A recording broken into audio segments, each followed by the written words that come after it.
로마서 4장 1절부터 8절까지 저와 함께 천천히 읽어보겠습니다. 앞에 자막도 나와 있습니다.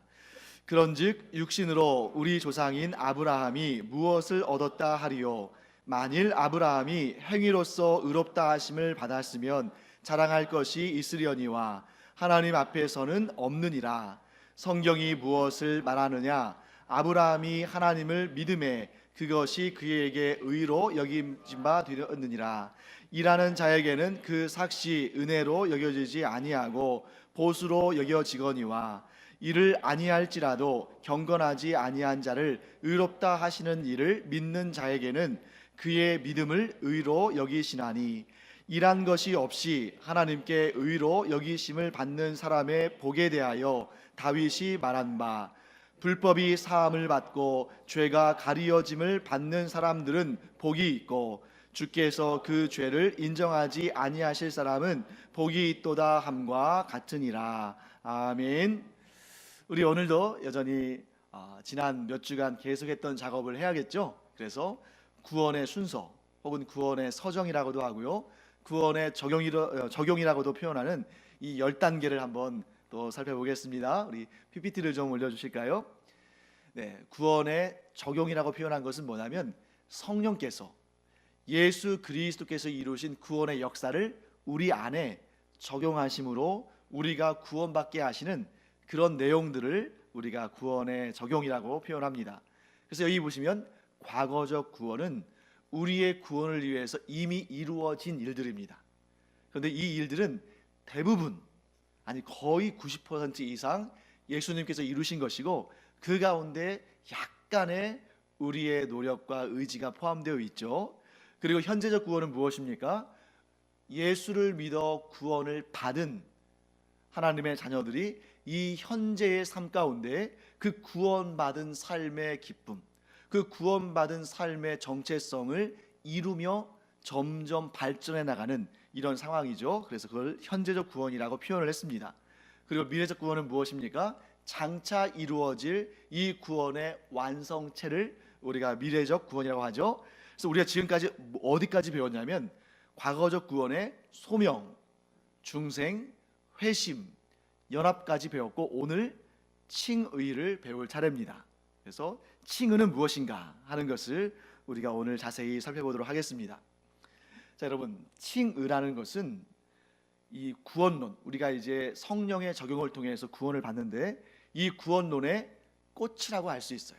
네, 이제 됐습니다. 네, 그래서 이 구원론의 꽃은 칭의다 하는 것입니다. 여러분, 칭의는 한자어죠. 이것을 우리말로 풀어서 설명하면 뭐라고 말하면 좋을까요? 칭의, 의롭다고 여김을 받다. 오늘 로마서에도 나오죠. 의롭다고 여김을 받다 하는 것입니다.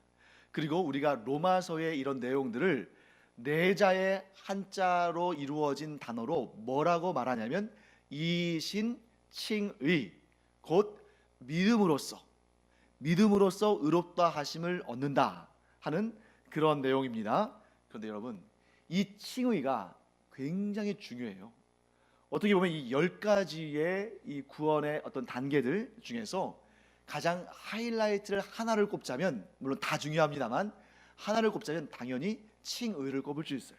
왜냐하면 우리 개신교의 중심의 출발점이, 개신교의 중심이자 개신교의 이 믿음의 이 교리의 우리의 신앙 고백의 출발점이 이 칭의이기 때문에 그렇습니다.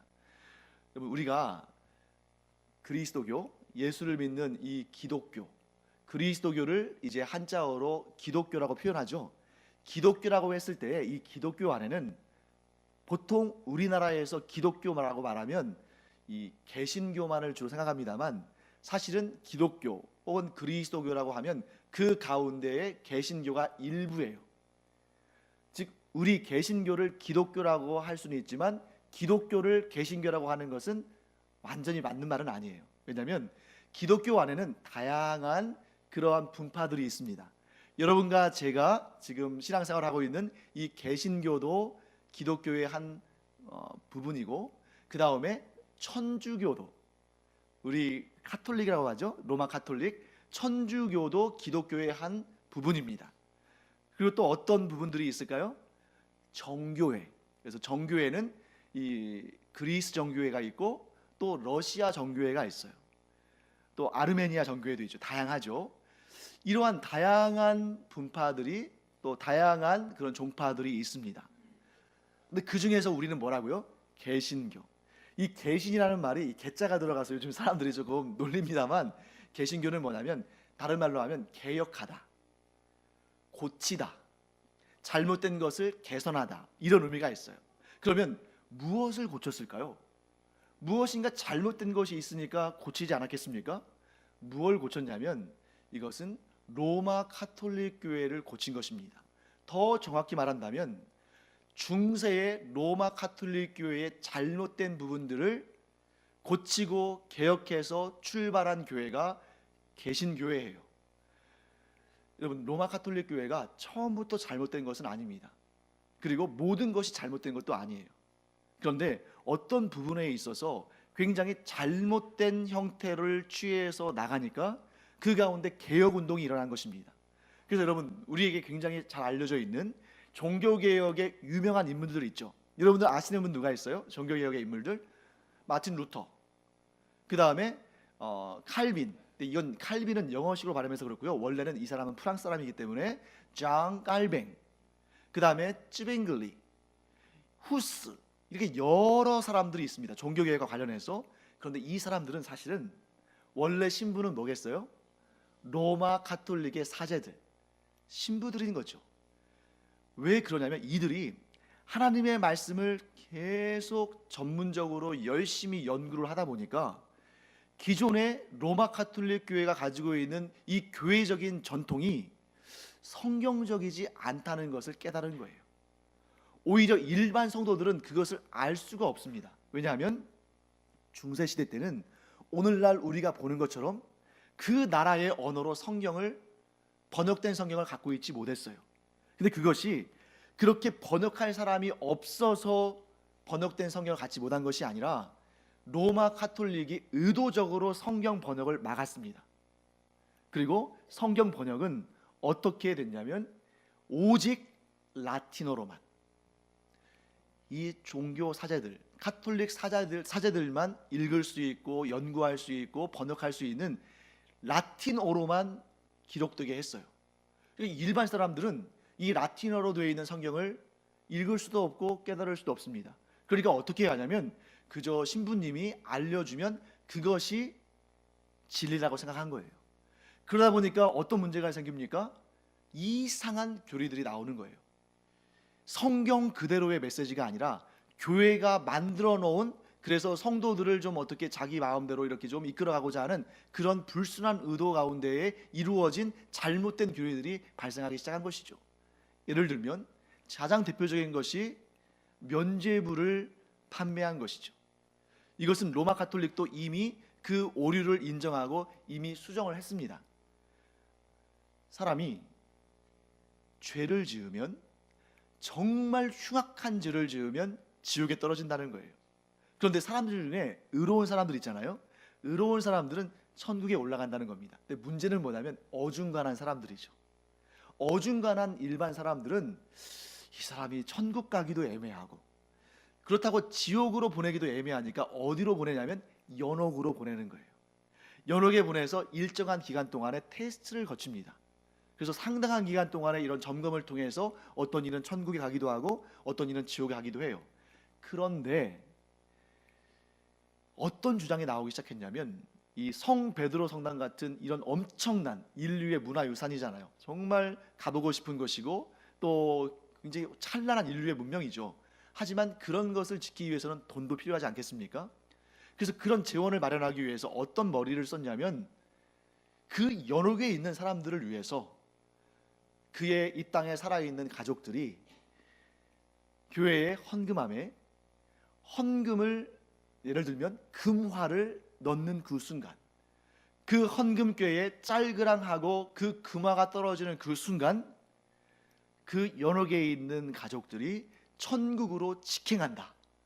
나는 이런 너무나 황당무계한 그런 교리들이 나오기 시작하고, 또 마리아의 무오설, 즉 마리아가 하나님이다, 하나님의 어머니다, 그러니까 그는 하나님보다 위대하다. 이제 이런 개념들이 나오는 거예요. 이게 아주 특이한 3단 논법이죠. 뭐냐면 예수 그리스도는 하나님이시다. 이게 제1 논리예요. 제2 논리, 마리아는 예수님의 모친이다. 제2 논리예요. 제3 논리, 그러므로 마리아는 하나님의 어머니다. 하나님의 어머니에게 간절히 구하면 그 기도를 제일 먼저 들어준다.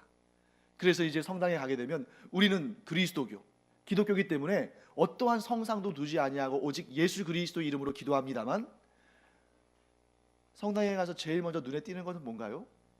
마리아 상이죠. 아기 예수를 안고 있는. 그런데 대부분의 경우에 마리아만 있는 경우도 있지만 마리아가 예수 그리스도를 안고 있는 상이나 그림들이 많이 있습니다. 무엇을 보여주려고 하는 걸까요? 마리아는 하나님의 어머니다. 이게 우리 생각에는 마리아가 예수님의 육신의 어머니일 수는 있지만 어떻게 하나님의 어머니지? 라고 생각하지만 중세 로마 가톨릭에는 이게 당연한 논리적인 규결이었어요. 그러니까 이제 마리아를 숭배하는 거죠. 거기에다가 교황 무오설, 물론 교황이 항상 무죄하다고 말하는 건 아니에요. 그런데 교황이 교황의 의자에 앉아서 거기에서 교회의 법을 선포할 때에는 결코 무오하다라고 주장합니다. 그런데 그것도 우리는 받아들일 수 없죠.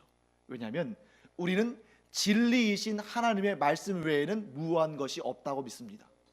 설령 여러분, 교회에서 우리가 열심히 연구하고 열심히 노력해서 어떤 중요한 교리를 만든다 할지라도 교리 자체는 진리는 아니에요. 왜냐하면 사람이 생각해서 정리한 거라면 그것도 오류가 얼마든지 있을 수 있기 때문입니다. 그래서 제가 여러분에게 번번이 말씀드리잖아요. 교리 자체는 진리가 아니다. 그러나 진리를 살피는 눈이 될 수 있다 라고 말씀드리는 것이죠. 왜냐하면 여러분, 기독교의 개신교의 여러 분파들이 서로 교리들은 좀 다를 수 있습니다. 그러면 우리가 진리다, 아니다, 우리가 진리다 이러면서 싸우는 거 아니겠어요? 그렇기 때문에 우리는 철저하게 이렇게 고백합니다. 진리의 말씀인 하나님의 말씀만이 진리일 뿐 그 어느 것도 진리일 수는 없다. 이게 우리의 주장이죠. 그러다 보니까 이 로마 가톨릭에서 정당하게 그리고 정상적으로 하나님의 말씀을 연구하는 사람들이 우리가 지금까지 교회가 만들어 놓은 이 수많은 교리들이 잘못된 것들이 많이 있구나. 그런데 어떤 것들은 너무나 심각한 오류를 통해서 구원받는 진리로 나가는 길을 막고 있구나 하는 것을 깨닫고 어떻게 하기 시작한 것입니까? 성경을 본격적으로 연구하고 종교 개혁을 일으키기에 이르릅니다. 그래서 가장 큰 로마 가톨릭과 개신교 사이의 차이가 뭐냐면, 로마 가톨릭은 믿음을 부인하지 않습니다. 여러분, 로마 가톨릭이 예수 믿는 믿음으로 구원받는다는 것을 부인하지 않아요. 참 좋은 일이죠. 감사한 일이죠. 믿음을 인정하니까. 그런데 그것만으로는 안 된다는 거예요. 그것만으로는 되지 않고 인간의 자의적이고 인간의 자발적인 그러한 노력과 의지와 공로가 더불어 있어야 한다고 생각하는 거예요. 여러분, 이게 왜 위험하냐면 구약 성경을 우리가 자세히 살펴보면 하나님께서 이스라엘 백성들을 그렇게 엄격하게 대하신 이유가 있습니다. 여러분, 구약에 나오는 이스라엘 백성들은 그 역사 가운데, 그 수천 년의 역사 가운데 단 한 번도, 아니 단 하루도, 단 한순간도 이 이스라엘 백성들이 하나님을 부인한 적 없어요. 이스라엘 백성들이 하나님을 부인하지 않았습니다. 그들의 역사를 통해서 보면. 그런데 왜 하나님께서 이스라엘 향해서 진노하셨냐면 그들이 하나님을 섬기는 믿음과 더불어 우상을 섬겼기 때문이에요. 그러니까 소위 말해서 양다리를 걸치는 거죠. 하나님은 차라리 하나님을 떠나서 우상을 섬기는 사람들에게는 그렇게 각박하게 대하지 않으셨습니다. 그렇게 아주 냉정하게 대하지 않으셨어요. 하나님께서 가장 독버섯처럼 여긴 가장 위험한 것은 뭐였냐면 하나님과 세상을 겸하여 섬기는 것이고 하나님과 우상을 겸하여 섬기는 것이고 믿음과 행위를 겸하여서 구원의 방도로 여기는 것이에요. 여러분, 오늘 본문에도 나옵니다만 행위는 결코 행위는 결코 구원에 이르는 방법이 아닙니다. 행위는 뭐냐면 이미 구원받은 하나님의 백성들이 하나님께 거룩한 삶으로 삶의 제사를 드리기 위해서 행하는 것이 거룩한 행위지 어떤 행위로도 구원받을 수 있는 것은 아니에요. 이것을 인정하지 않으면 그것은 참 진리가 아닙니다. 그런데 은연중에 로마 가톨릭 가운데 이런 움직임이 생긴 거예요. 그게 뭐냐면 당연하다. 구원은 예수 그리스도를 믿는 믿음으로 받는다. 그런데 하나님은 구원에 이르기 위해서 이러한 행위적인 부분을 요구하신다. 여러분, 하나님은 거룩한 행위를 요구하십니까? 요구하지 않으십니까? 요구하셔요. 그런데 그것을 구원에 이르는 방도로 요구하시는 것이 아니라 이미 구원받은 자가 하나님의 자녀답게, 하나님의 백성답게 살라고 우리에게 거룩한 삶을 요구하시는 것입니다. 이걸 우리가 분명히 알아야 되겠죠. 그래서 여러분, 우리가 로마서 1장 17절을 한번 읽어보기를 바랍니다. 우리 자막이 있을 거예요. 자, 앞에 자막을 보시고요, 함께 읽겠습니다.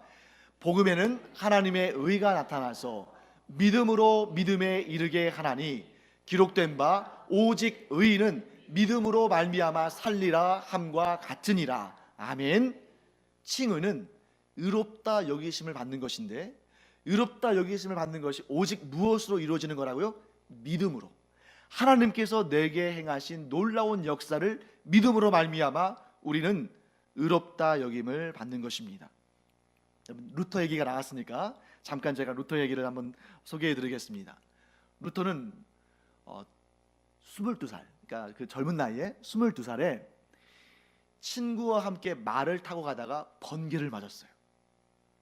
번개를 맞았는데 두 명이 말을 타고 가다가 번개를 함께 맞았는데 함께 가던 친구는 그 자리에서 즉사를 했어요. 그런데 루터는 살아남았습니다. 그 이후로 루터에게 트라우마가 생겼어요. 무엇에 대한? 죽음에 대한. 그러면서 죽음에 대해서 막 두렵고 떨리고, 그러니까 이 루터가 거기에서 서원을 합니다. 어떤 서원을 하냐면 내 평생 하나님의 종으로, 즉 신부로서 내 인생을 살겠다, 하나님께 내 인생을 드리겠다 라고 서원을 합니다. 그리고 나서 이 루터는 아까 그 죽음에 대한 트라우마가 있었다고 그랬잖아요. 평생의 그 삶의 관심이 뭐였냐면 어떻게 하면 구원을 받을 수 있을까. 그러니까 친구가 즉사하는 모습을 보면서 의문이 생긴 거예요. 저 친구가 나랑 같이 말을 타고 가다가 번개를 맞고 즉사했는데 저 친구가 천국에 갔을까? 아니면 지옥에 갔을까? 이게 평생의 이 루터의 마음속에 의문으로 남은 것입니다. 그러면서 그것을 통해서 루터는 어떻게 하면 구원받을 수 있을까? 어떻게 하면 하나님의 구원의 은혜를 얻을 수 있을까? 그러면서 루터는 그 당시에 로마 가톨릭 성도였으니까요, 그 당시가 중세의 로마 가톨릭의 이 오염과 변질의 최고점 아니겠습니까? 그러니까 갈 때까지 간 거예요. 그래서 그 당시의 교회 가르침처럼 선을 행하고 또 묵상을 하고 또 고해성사를 하고 또 의로움을 행하고 이런 것들을 정말 열심히 했어요. 그래서 이러한 에피소드가 있습니다. 루터가 얼마나 고해성사를 철저히 했든지 이제 중세의 이 유럽에는 그 각 지역마다 해당 그 성당들이 있거든요. 그 지역마다 성당이 있고 그 성당에 이렇게 그 지역 사람들이 다 등록해가지고 커뮤니티를 형성하는데 그 자기를 담당하는 사제가 있는 거예요, 신부님이. 그런데 이 신부님이 너무 질렸습니다. 루터가 와서 고해성사를 해요. 자기 죄에 대해서 막 얘기합니다. 그러면 이제 신부가 그 얘기를 듣고 뭐 예를 들면 주기도문을 10번 외우라, 뭐 이런 식으로 이렇게 주문을 해요. 그런데 1시간도 안 지났는데 또 와서 자기 안에서 이런 죄성이 이런 생각을 주었다고 또 거기 와서 또 1시간 2시간씩 고해성사를 해요. 좀 지치지 않겠습니까? 그래도 신부니까 자기가 해야 할 일이니까 이렇게 열심히 또 처방을 내려줬어요. 그런데 또 몇십 분 지나지 않아서 또 와서 고해성사를 하는 거예요. 그래서 정말 그 루터를 담당하는 신부가 피가 마를 정도로 이렇게 고해성사를 했다는 그런 이야기가 전해지고 있습니다. 그런데 방금 전에 우리가 읽은 로마서 1장 17절 말씀이 있죠. 오직 의인은 믿음으로 말미암아 살리라. 이 말씀을 읽는 순간 루터 안에 번개를 맞을 때보다 더 큰 충격이 와서 부딪혔습니다. 그렇구나. 답은 여기에 있는데 왜 내가 지금까지 잘못된 방식으로 구원을 얻으려고 이렇게 헛수고를 했을까? 그래서 루터는 이런 기록을 남겼습니다. 수많은 낮과 밤을 고민한 끝에 마침내 진리를 발견했다. 복음에는 하나님의 의가 나타났는데 오직 의인은 행위가 아니라 믿음으로 말미암아 살리라. 나는 이제부터 이 말씀을 붙들고 나는 주님 앞으로 나가겠다 하는 그런 마음의 결심을 하고 그의 인생이 바뀌는 그러한 역사가 시작된 것입니다. 그래서 루터가 이렇게 말했죠. 나는 이 진리를 깨닫는 순간 열린 문을 통해 낙원으로 들어가는 것 같았다. 즉 나는 이 진리를 통해서 그 진리를 깨닫는 순간 천국으로 들어가는 것 같았다 라고 고백했습니다. 여러분, 이것이 바로 성경이 가르치는 핵심 진리예요. 자, 무엇입니까? 우리가 어떠한 행위로도 구원받을 수 없다는 거예요. 왜냐하면 우리의 죄는 내가 행하는 그 어떠한 거룩한 행위로 말미암아도 지울 수가 없다는 거죠.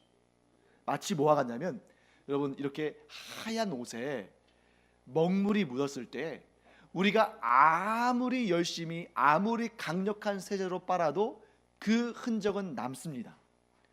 하물며 옷에 떨어진 잉크도 그런데 인간의 이 마음에 티끌만한 죄성이 죄를 범하게 한다 할지라도 이 죄는 하나님 앞에 우리가 씻을 수 없는 죄예요. 왜 그러냐면 내가 지은 죄를 내가 없이 할 수는 없는 것입니다. 그렇지 않겠습니까?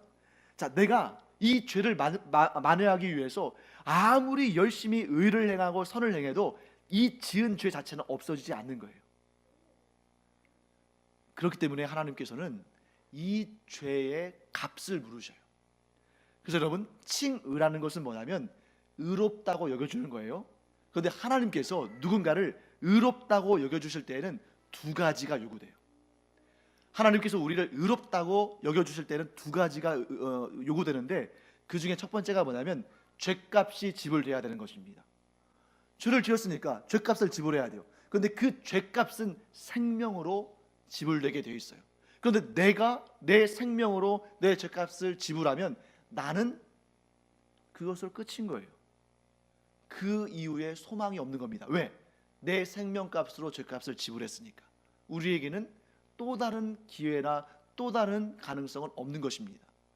자, 그 다음에 두 번째는 뭐냐면 우리에게 무엇이 요구되냐면 의로운 삶, 우리가 하나님 앞에 드릴 수 있는 의의 요구가 주어져요. 이 두 가지가, 자, 첫 번째는 뭐였습니까? 죄값을 지불해야 되고, 두 번째는 하나님의 의의 요구를 만족시켜야 우리가 의인으로 여김을 받는 것입니다. 자, 우리가 이 두 가지를 좀 살펴볼 텐데요. 이거를 우리가 칭의의 두 가지 요소라고 말할 수 있는데, 칭의의 소극적인 요소가 죄 용서예요. 그리고 칭의의 적극적인 요소가 의를 행함입니다. 그런데 문제는 이 땅에 존재하는 어느 누구도 자기 스스로의 힘과 능력과 노력으로 이 두 가지를 이룰 수 있는 사람이 없다는 거예요. 그래서 예수님께서 이 땅에 오셔서 어떻게 하셨냐면 예수 그리스도께서 그 죄사함의 은총을 위해서 십자가에 달려 돌아가심으로 그분의 생명값으로 우리의 죄값을 대신해 주셨어요. 그래서 우리가 새 생명의 은혜를 바라볼 수 있게 됐습니다. 내 생명으로 내 죄값을 갚으면 그것으로 끝이에요.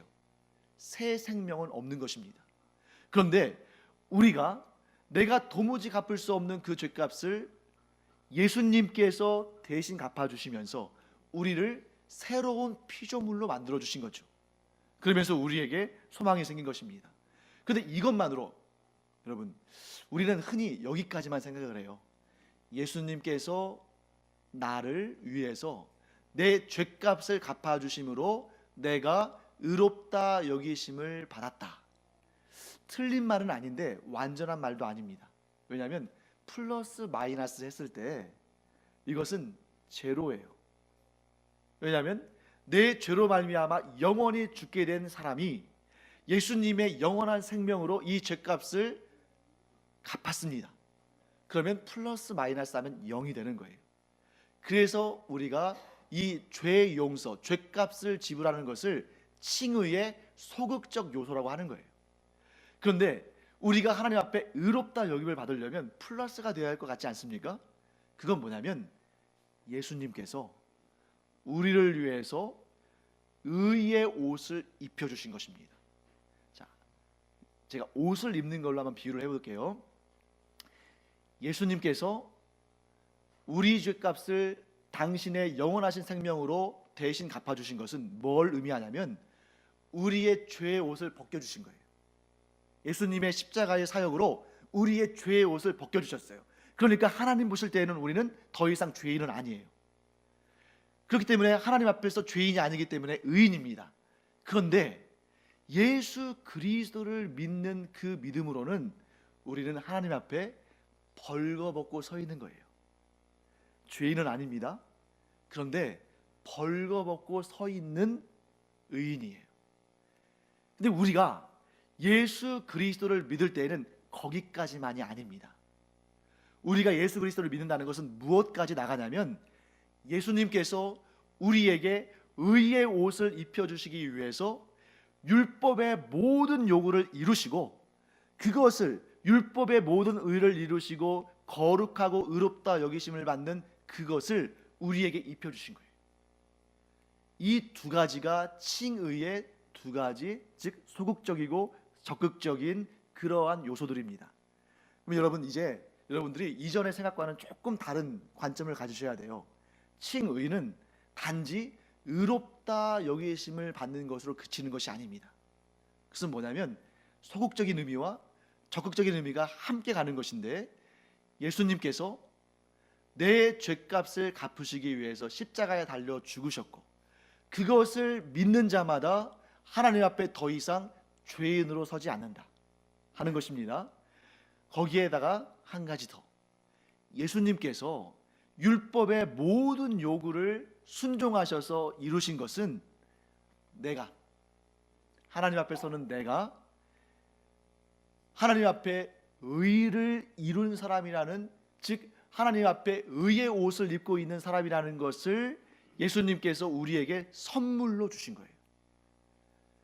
즉 여러분, 예수님을 믿는다는 것은 단지 예수님께서 내 죄값을 대신 갚으셨다 이것으로 끝나는 게 아니라는 겁니다. 여러분, 이 시간 여러분과 제가 분명히 깨닫기를 원합니다.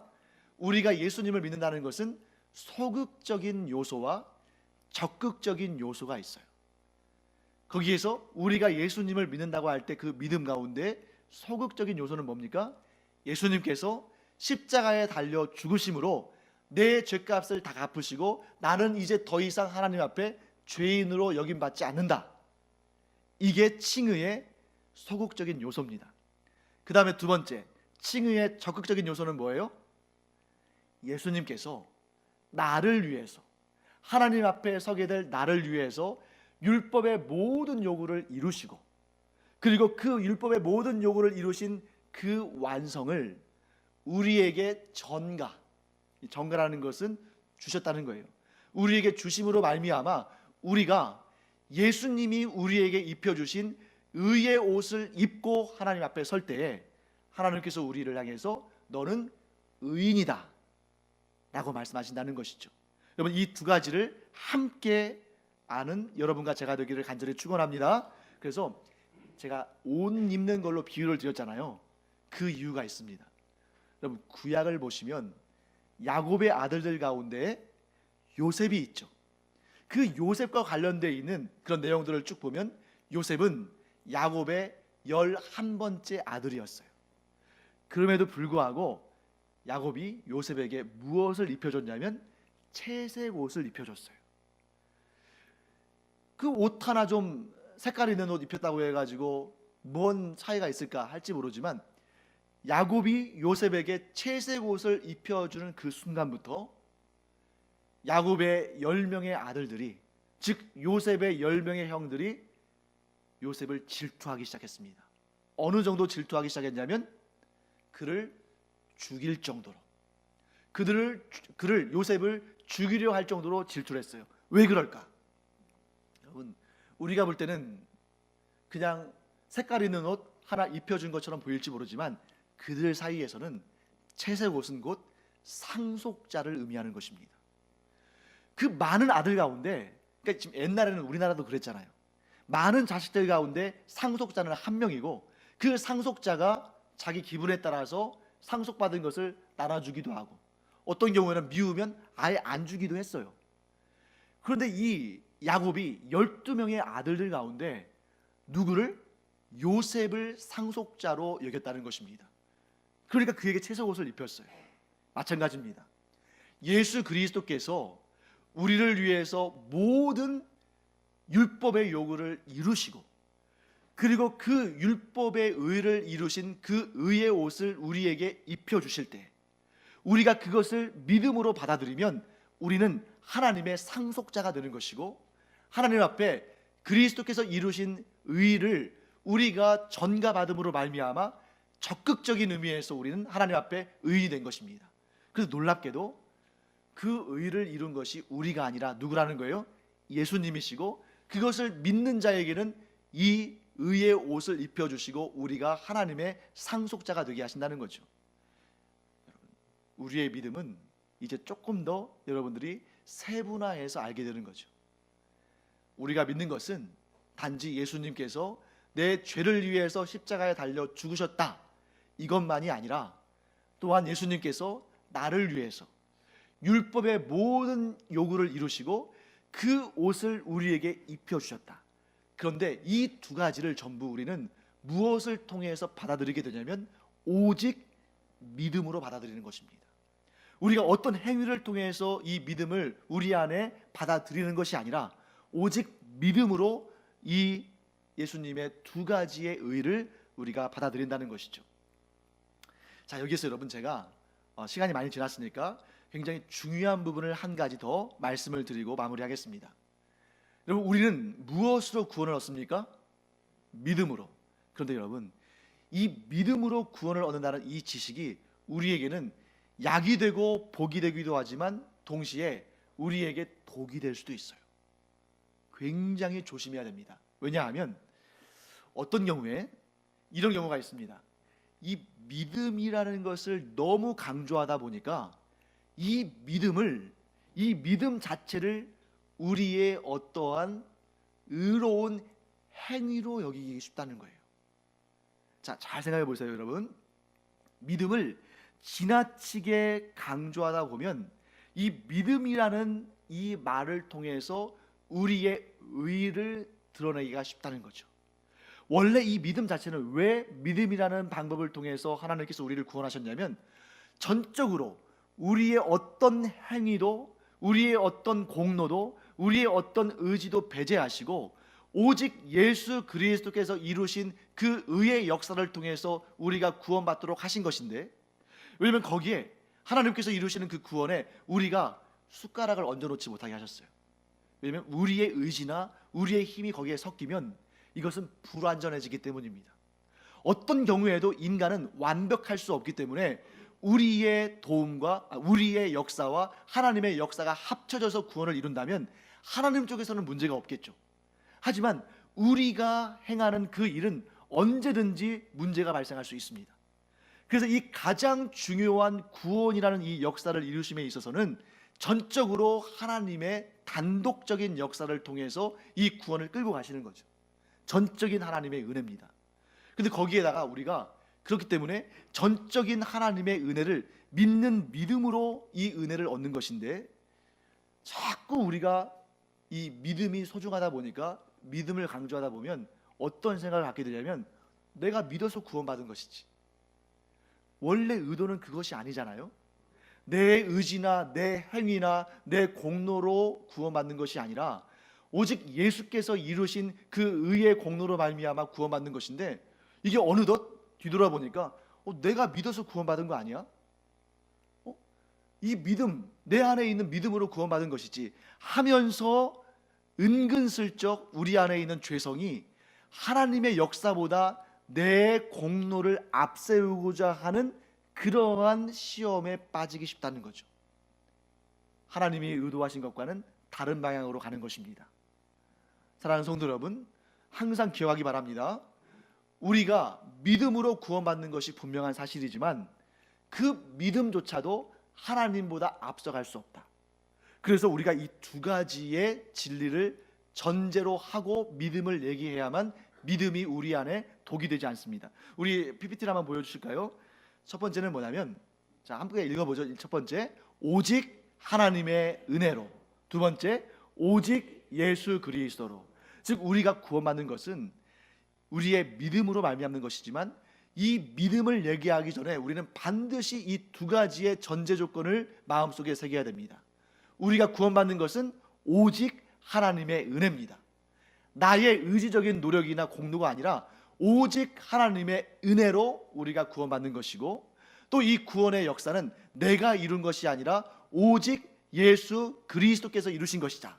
이 두 가지 전제가 있어야만 그 다음에 믿음 얘기를 할 수 있어요. 근데 이 두 가지의 전제를 생각하지 않고, 이 두 가지의 전제를 말하지 않고 슬쩍 감춰두고, 인간은 누구나 다 그러한 이 교만한 마음이 있기 때문에 자기를 언제든지 내세우고 싶어 합니다. 그러면서 믿음을 얘기하면서 이 믿음이 마치 내가 구원 역사에 있어서 뭔가 중대한 역할을 한 것처럼 이렇게 스물스물 나를 내세우고자 하는 마음이 얼마든지 올라올 수 있다는 거죠. 사랑하는 성도 여러분, 여러분과 제가 구원의 역사에 있어서 내가 무엇인가를 한 걸로 생각하는 그 순간, 다른 말로 하면 내가 선 줄로 아는 그 순간 우리는 쓰러집니다. 이 구원의 역사에 있어서 예수 그리스도의 구원의 은총과 하나님의 그 은혜를 논하지 아니하고 믿음을 먼저 얘기하면서 마치 그 믿음이 나의 의로운 공로로 여기는 그 순간 이 믿음의 역사, 이 은혜의 역사, 이 구원의 역사는 무너져 버린다는 것이죠. 그래서 이 사실을 너무나 잘 아는 그러한 우리 종교개혁의 선배들이 이 구절을 굉장히 강조했습니다. 우리 에베소서 2장 8절과 9절을 함께 보겠습니다. 함께 읽어보겠습니다. 너희는 그 은혜에 의하여 믿음으로 말미암아 구원을 받았으니 이것은 너희에게서 난 것이 아니요 하나님의 선물이라.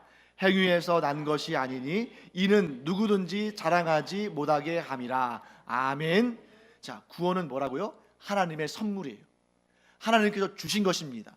그리고 우리는 그 선물을 믿음으로 받은 것이에요. 여러분들이 이것을 굉장히 세밀하게 분석해서 알아야 됩니다. 우리가 믿어서 하나님께서 선물을 주신 것이 아니에요. 하나님께서 구원이라는 선물을 우리에게 주셨는데 우리는 그걸 믿을 뿐입니다. 뭘 믿는 거예요? 내 능력과 내 의지와 내 계획과 내 지혜와 내 공로가 아니라 하나님께 이 구원을 선물로 받았다. 이것은 전적으로 하나님의 은혜요, 이 선물은 예수 그리스도의 보혈로 산 것이다 라는 것을 우리가 고백하지 않으면 우리는 아직도 예수님께서 재림하시기 전까지는 아직도 우리 안에 죄성이 있기 때문에 자꾸 나를 드러내려고 해요. 그래도 내가 믿었으니까 구원받은 것이지, 내가 믿지 않았으면 구원받겠나, 이런 마음 자체가 믿음을 못 오가는 것입니다. 믿음은 내가 아무런 공로 없이 그저 하나님이 주시는 선물을 받아들입니다 하는 고백이지, 내가 구원을 얻는데 사용하는 그러한 도구나 그러한 공로가 아니라는 거예요. 이 사실을 잘 깨달은 종교개혁자들이 부패하고 타락한 중세 로마 가톨릭 교회를 대항해서 이렇게 주장했습니다. 우리 그 다음 PPT 한번 보여주실까요? 여러분, 스펠링을 보니까 영어 비슷한데 잘 모르는 그런 단어들 같죠? 이건 라틴어입니다. 라틴어인데 한번 여러분, 라틴어는 읽기가 굉장히 쉬워요. 그냥 그 문자 발음 그대로 읽으면 됩니다. 그래서 맨 위에 것은 솔라 스크립투라. 자, 두 번째는 여러분들이 한번 읽어보실까요? 솔루스 크리스투스. 그 다음은 솔라 그라티아. 그 다음은 솔라 피데. 그 다음은 솔리 데오 글로리아 이렇게 되는 거예요. 기본형은 저 앞에 있는 솔, 원래는 솔로라는 거예요. 여러분 솔로 아시죠? 솔로, 하나 이런 뜻이잖아요. 근데 이게 오직 이런 뜻입니다. 그런데 뒤에 어떤 것은 아가 붙고 어떤 것은 우스가 붙고 어떤 것은 이가 붙었잖아요. 이것은 남성 단수냐 여성 단수냐 중성이냐 이걸 따라서 이렇게 어미가 바뀌는 거예요. 그래서 스크립투라라는 이러한 단어 앞에는 솔라가 붙은 거예요. 여성 명사이기 때문에 그렇죠. 그래서 솔라 스크립투라 하면 스크립투라가 성경입니다. 오직 성경 말씀으로 우리는 구원을 얻는다 하는 것이죠. 그 다음에 솔루스 크리스토스, 크리스토스가 남성 명사이기 때문에 솔로에다가 저 우스를 붙여서 솔루스가 된 거예요. 그래서 솔루스 크리스토스, 오직 예수 그리스도를 통해 우리는 구원받는다. 그 다음에 솔라 그라티아, 오직 하나님의 은혜로 우리는 구원받는다. 그 다음에 솔라 피데, 우리는 오직 믿음으로 구원받는다. 여기에서 오직 믿음으로 구원받는다는 것은 뭘 의미합니까? 우리의 행위가 아니라 하나님께서 우리에게 은혜의 선물로 주신 그 구원의 은총을 믿음으로 받아들임으로 구원받는다, 이런 의미죠. 그 다음에 솔리 데오 글로리아, 여기서 데오는 데오스가 이제 원형이죠. 하나님이란 뜻인데 데오 하면, 솔리 데오 하면 소유격이에요. 그래서 하나님의 이런 뜻이 되죠. 오직 하나님의 영광. 그래서 이렇게 구원받은 자는 내 자신에게는 어떠한 영광도 돌리지 아니하고 이 세상에도 그 어떠한 영광을 돌리지 아니하고 오직 하나님께만 영광을 올려드린다, 이런 의미인 것이죠. 사랑하는 성도 여러분, 모든 종교는 구원에 있어서 기본적으로 자력 구원을 주장합니다. 그래서 이런 얘기를 하죠. 뭐 예를 들면 마음을 비우고 착하게 살아라, 그러면 구원받는다, 이런 식으로 많이들 얘기해요. 그리고 이슬람 같은 경우에도 뭐 1년에 한 달 라마단 기간 동안에 해가 지기 전에는 금식을 의무적으로 해야 되고 하루에 5번씩 알라 신을 향해서 기도해야 하지 않으면 구원받지 못한다, 이런 식으로 자기의 의나 어떤 행위를 계속적으로 강조합니다. 하지만 여러분, 우리는 헌금을 한다고 해서 구원받는 거 아니에요. 우리가 주일날 1년 52주 내내 주일 성수를 해야지만, 출석부에 도장을 찍어야지만 구원받는 것도 아닙니다. 우리가 가난한 자들을 구제해야만 구원받는 것도 아니고, 우리가 선교지에 나가서 1년씩 2년씩 의무적으로 봉사해야만 구원받는 것도 아닙니다. 우리가 성지순례를 평생 동안 한 번은 가야 구원받는 것도 아니에요. 오직 우리가 구원받는 것은 하나님의 은혜로 말미암아, 예수 그리스도의 보혈의 공로로 말미암아 그 하나님이 주시는 선물을 그저 믿음으로 받아들임으로 말미암아 구원받는 줄